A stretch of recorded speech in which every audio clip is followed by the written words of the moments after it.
Hello and welcome to the Root Cause of Success podcast. I'm Marina Brooks, and with me here is my hubby Kip Brooks. And this is the podcast where we talk about all things success, what prevents you from success, and what to do to get more aligned with success.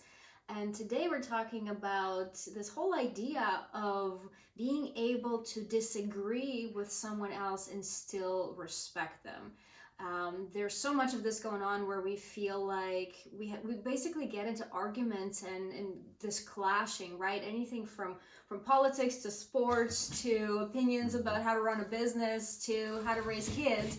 And so today we want to unpack that, how to set yourself up for success when you find yourself in a situation where normally it would turn into an argument, and what can you do instead. So why is this important? Why? um, yeah, oh, man, it's amazing how automatically when we go into an argument or well, before that, way before that, as soon as we start to disagree, how emotions just get wrapped up, and being able to respect the other person's model world and just realize it's perfectly cool to disagree. It's actually a good thing in a lot of cases to disagree.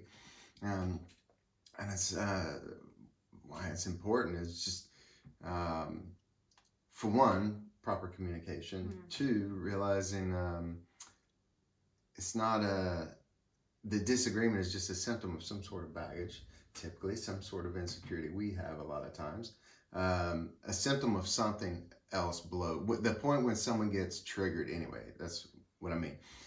Difference of opinion is great, as long as we're thinking for ourselves, but yeah, it's being able to communicate and move forward and learn from each other. When it gets to the point of actually having to the conflict part, that's what you mean.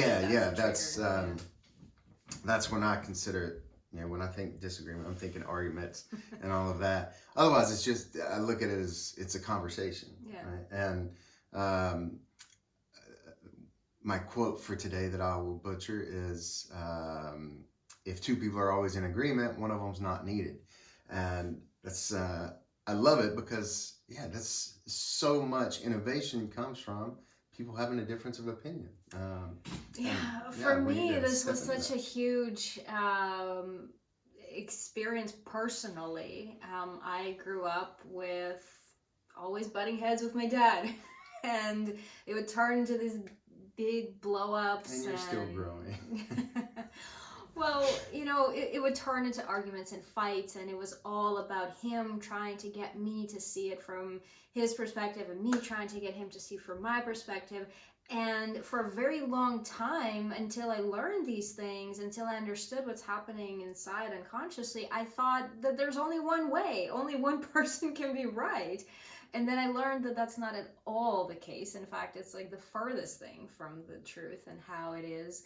So again, like you were saying, the importance is really creating better relationships and maintaining relationships. And instead of being in conflict and this fight mode with someone else, understanding this concept really helps you communicate from a different place and really keep the peace and keep the relationship in a good state, right? Instead of, like I said, when it escalates and blows up and grows to a point where you can't say anything, and you're afraid, either afraid or you think there's no point in even bringing anything up to this person because you know that it's automatically going to turn into conflict or disagreement. So of course that does not set us up for success.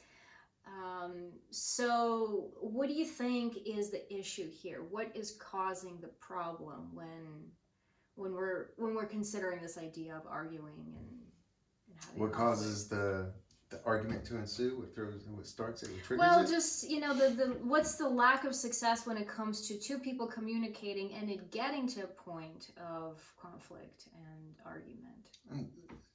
Tip is,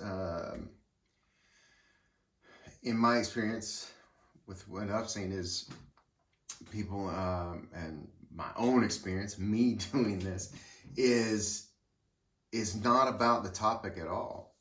Not when the trigger happens. It's we feel attacked, or in some form of that. Not saying we're being attacked, but it's an ego thing.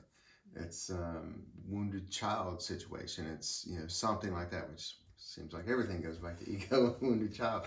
But that's it. It's we get emotionally attached to this, and we're afraid that our opinion will be wrong or the information will be wrong. And it's not actually that. It's if that's wrong, I'm wrong because I identify with it. And then we're not seen as who we are. Yeah, and there's another quote I love that I really spent some time with trying to work in, and it was, and I apply it all the time. I try to remind myself of it daily and have for years. Is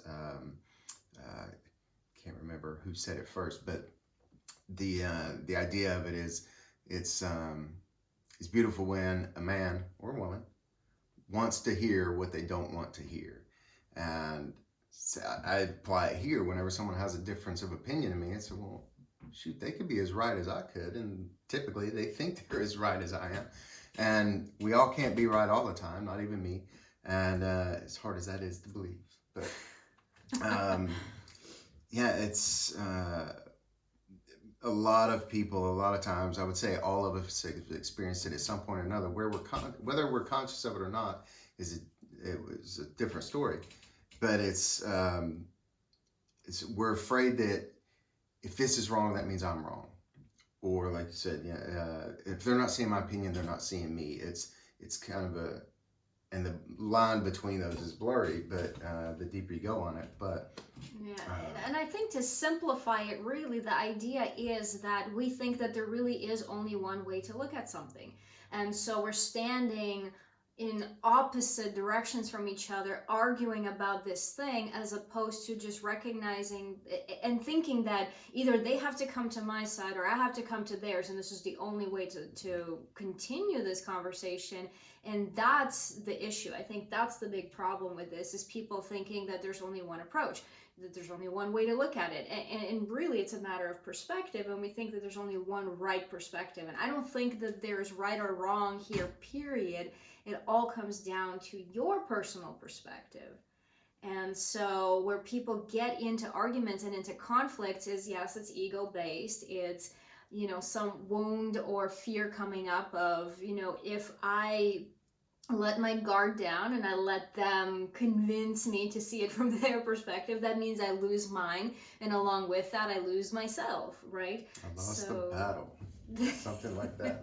Yeah. Well, yeah, right. Where there doesn't even need to be a battle to begin with. Yeah, it's just our unconscious belief that there is something to lose, instead of if someone has a difference of opinion on you and theirs is actually correct, you just gained a truth instead of seeing it as losing. And your inability to see that is when you're operating from the ego and you're just shutting down any potential new information or learning. And we're always learning, we're always growing. So when you're shutting that out all the time, you're actually impeding your own growth.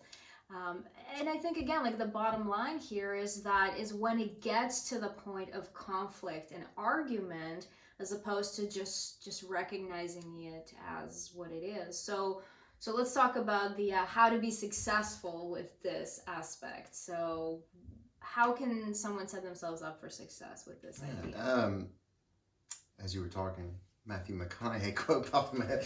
I'm all on quotes today. If someone corrects you and you get mad, you have an ego problem. We can totally get passionate in these discussions. We should actually. Especially when it's something that is important to you and it matters. Yeah, it's and that's the thing too. I've witnessed you and your dad have several passionate debates, but it ending in a loving place.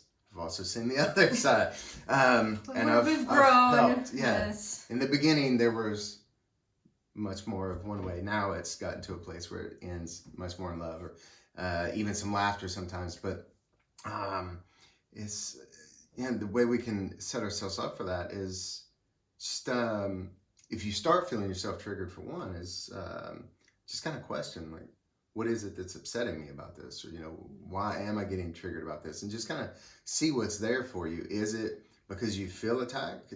Because we can also always make requests of, um, uh, if you feel like you're being attacked, talk about the approach. It's like, hey, let's take a minute, let's shake this off, and come at it from a different angle. But also, I know one thing you wanted to share is the perceptual positions. Yeah, so what I believe the base of this is the idea of respect and understanding that you don't have to agree in order to be able to respect the other person. And when you're coming from this place of, we can have completely, totally different opinions, and that's okay. I can still respect you, and we can still have a loving communication and have like this little, ping pong debate thing without it turning into a big blow up. It really requires that understanding that you don't have to agree with someone in order to maintain the respect. You can maintain respect regardless of agreement or not. And also, another part of it, you're talking about perceptual positions, is recognizing that there are so many different ways to see a situation or to see anything, any topic of conversation. And essentially, what it really comes down to is every single one of us has a different model of the world. And our model, each of our own unique model of the world, is built on our experience through life. It is built on our beliefs, our values, what we were programmed with, what we were conditioned with growing up, what we've seen in our reality. And so we construct this idea, this model of what the world looks like to us. And then we go and have a conversation with someone else, and we're expecting that they're going to see our world from their perspective, and it's going to look exactly the same. And that never happens. And a good example of that is if you watch a movie and let's say it's a movie you really enjoyed and you got all into it, and then you go and talk to a friend that watched the same movie and you're sharing your perspectives about the movie, you will each have different, you may agree that yes, it was a great movie, but you will have a different experience of it. You will see things differently. You will hear things differently. It will bring up different emotions in you when you're watching the movie, and your friend will have theirs. So it's even though you're agreeing, there's still this idea of everybody is looking at the world through their own filter system, through their own perception, through their what to them is reality.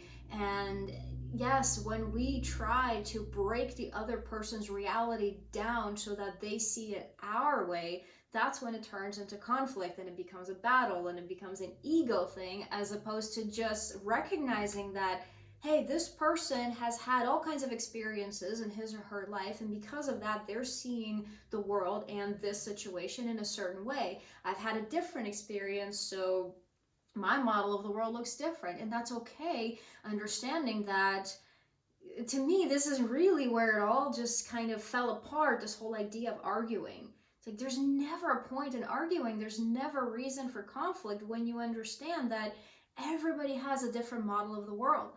And they can't possibly have your model of the world, because they would literally have to be inside your mind, have lived every second of your entire existence to have the same outlook, right? It's like, and again, this is not about good or bad, right or wrong, it's just different. And understanding that we can have difference of opinion, and it just comes down to that, is the different model of the world, different perspective, and different way of seeing things. Yeah, it's upbringing, it's genealogical stuff that's been passed down. It's some people eat the root of the turnip, some eat the green of the turnip, and very few people eat both. I don't know why. I don't eat really either, but and it's all in how they were raised, and we have so many little nuances like that throughout our life that create these differences of opinion everywhere. And what I've always found fascinating by it is, people will disagree about meals, movies, all this stuff, and that's never an issue, and they're cool with it, and it's all fun. But then these certain categories, and typically religion and politics, are two ones you can always count on to create a debate. But it's just realize it's beautiful though. It's great to have difference of opinion as long as you're thinking for yourself, and that's actually something is typically we aren't. We're going off of programming. But it's yeah, realize like, why is this important to me? What is it that's causing me to have this emotional pull Yeah, behind it's it? one example to really, really simplify that comes to mind is, let's say you have a certain strategy, like a certain way that you do things. And let's take the simplest thing that we all do is a morning routine. And I'm talking about something as simple as brushing your teeth and taking a shower. And let's say your way of doing it is I brush my teeth first, then I get in the shower. And then your friend is, well, I shower first, then I brush my teeth. And then you start arguing about which way is right. And there's nothing to argue here, right? It's, well, this is my way and this is how I've been doing it. And it could be a conditioning thing, it could be a programming thing, it could be that's how you were raised, that's how your parents told you to do it. Brush your teeth first, then jump in the shower. And the other person was raised in a different way. Or, it could be so many different reasons for that is how you've constructed your reality, that this is what makes sense to me, this is what feels good to me, or this is just something that I just do unconsciously without really giving it much thought. Because, we don't give much thought to how and when we brush our teeth. We just know it's something because we've been conditioned for entire lives to do that. So that right there, I think, is a really great example, and you can apply that to anything. Just seeing like, this is your way of doing it, and this is your way of doing it, and that's okay, and that's it. We can still have respect towards each other and agree that you're doing it your way and I'm doing it my way, as long as I'm congruent with myself and my truth, and you are with yours. And the problem comes up is when you feel threatened in some way. And like, if somebody says to you, hey, you're an idiot for brushing your teeth before showering, most of you will say, okay, I don't care. Like, that's your opinion. Sure, I'm going to keep doing it the way I'm doing it. But if it actually brings a hook, or like we call that a hook in shadow work, like when it's a trigger and it actually brings up an emotion, like a negative emotion, then that means that there's something deeper there to look at. Yeah, another morning routine thing is, which pant leg do you put on first? Yeah. And like for me, I'm left. I actually consciously make myself do right because of this, like the brain exercise behind it and everything. And I brush teeth with opposite hands all the time. But we all typically have a pattern. My natural is to put my left foot in first. And the first several times I tried to put right foot in first, I would trip, I would get fumbled up. And a lot of people I've had, the clients and things that I've talked to and had them try it, they're like, nope, can't do it, trip, and they'd only try it once or twice, maybe, and then just get flustered and give up. And it's like, it's stupid. Why would I force myself to put the right one in first? I'll just go with what's natural. It's not going to impact my life. And that's the thing is, but if you're a left leg first person, there are right leg first people out there. They're everywhere probably, and that doesn't bother. It's just like you said with the brushing teeth before or after a shower. It's like, yeah, just as easily as you can let that go, and still respect and even love that other person. You should be able to apply that everywhere. If you really start looking at it and really start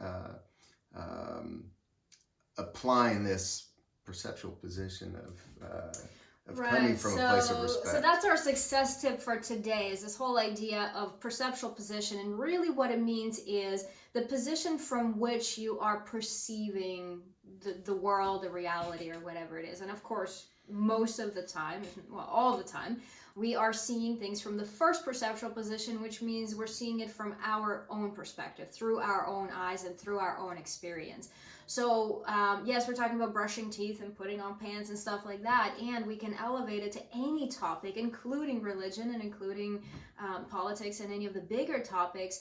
And if you find yourself in a situation where you're having a conversation and it gets escalated to a point where you're about to start to argue and there's some conflict ensuing, so our success tip for that, what you can do is this exercise that we actually teach in our trainings in our program, is to basically imagine like you are floating out of your body and turning around and either floating into the other person's body or just seeing it from their eyes. Okay, so that would be looking at it from a second perceptual position, where you just take a moment and you go, what would it look like from their perspective if they were looking at me through their own eyes, through their own experience, through their own filters, what would it look like from that perspective? And whether you know the personal detail of the person or not doesn't matter. You can just kind of have that dissociate and disconnect yourself from what you're so attached to, and seeing the possibility of another option and seeing it from another perspective. You could even like physically actually switch spots if you're sitting at a certain let's say you're out for lunch or for coffee and you're sitting in certain spots, and if you feel up for it and you want to tell the other person like, hey, can we just switch seats like for a moment, like, I want to see the view from this side or whatever, make up some reason and switch seats and go, wow, like how would they see it? But in your mind, of course, still maintaining that idea of what if I were to look through their eyes, what would that look like? And again, not just look, but see, hear, feel, like the entire experience of their reality. And then there's also the third perceptual position where you're kind of floating or hovering above the entire situation, and you're looking at both parties and you're just seeing this exchange from a completely detached place of he said this, then he said that, and then she said this and she said whatever it is, without being actually emotionally attached to either one. So that would be a really great exercise to practice the next time you find yourself in some heated conversation, where if I were to look at this from the other person's perspective, which would be the second perceptual position, what would that look like? What would I see? What would I feel? What would I hear? Or if I were to look at it just from like this global perspective of just seeing the whole situation, what is happening here? Can I detach myself and see both perspectives? And yeah, maybe they don't fit, maybe it's either one or the other, but just seeing that it's just that those are two different models of the world that may not overlap or fit together, and each person is still entitled to keeping their own based on their own reality and perception. Yeah, doing this in your mind, or like you said, physically doing it, it may sound silly and it may sound ridiculous, but it's brilliant and it works amazingly well. And I remember the first time I ever experienced anything like it was I was in sales, and I had one of my mentors there. He would actually do it when he's trying to close a deal with a customer and they weren't agreeing on the paperwork. He would actually get up and he's like, "Let me come around and see it from your side." And he would go over and sit next to them and look at it. And it was, I never really realized it then, the difference it was giving him, but it just it was him coming to their side, and also there was a rapport. It put in the customer's mind that we're on the same side and all of this other stuff, but also it gave him a different perspective, and his tonality would change because the energy he saw changes it too. Yeah, totally. And it's it can really work so much magic, and also like bring some of the emotion down. You'll feel it if you're starting to rise up. You're dissociating from that emotional state a little bit. It's it's a very simple, very easy technique to try, but very, very powerful. Very powerful, yes, and very effective too. So again, to recap, we're talking today about the idea of being able to maintain respect even when we disagree. Whatever the topic of conversation is, whoever it is that we're talking to, we can still maintain respect and love and compassion for the other person and still disagree. Those two things can happen at the same time. And it comes down to this idea of respecting the other person's model of the world and recognizing that each one of us has our own model of the world, and we see the world through our own eyes, through our own perceptions, through our own experiences, through our own basically constructed reality, okay? And just remembering that, and that can be huge for resolving any conflict or argument, or even not even letting it get to that point of getting into an argument or a debate. So thank you again for being here with us on the Root Cause of Success podcast. And next time we're going to be talking about the difference between state and identity. So that's going to be an interesting topic. I'm looking forward to that next week. So thank you for watching. We love hearing your feedback. Any questions that you have or anything that you want to share or add, or if you have a topic of conversation that you would like for us to address, or just something that you would like for us to go deeper into, We would absolutely love to hear from you. So let us know, and we will see you again very soon.